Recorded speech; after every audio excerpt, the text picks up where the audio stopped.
Mga kapuso, may isa o dalawa pang bagyo ang posibleng mamuo o pumasok sa ating Philippine Air Responsibility ngayong September. Ayon sa pag-asa, yung mga naging galaw ng bagyong Goring, Hana at Ineng ang posibleng ikikilos ng mga susunod na bagyo. Posible itong maglandfall sa extreme northern Luzon.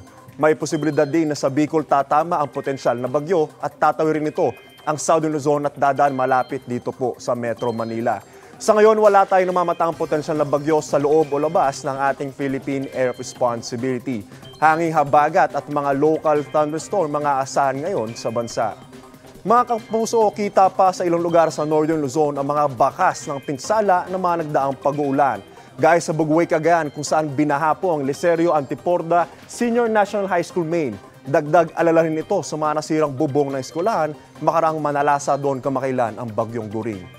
Isang kalsada naman ang nagsisilbing tulay sa Lawag, Ilocos Norte ang bumigay at naputol dahil sa nagdaang sama ng panahon. Ang mga residente, lalo na po ang mga magsasaka, nahihirapang makapunta sa bukid dahil sa insidente.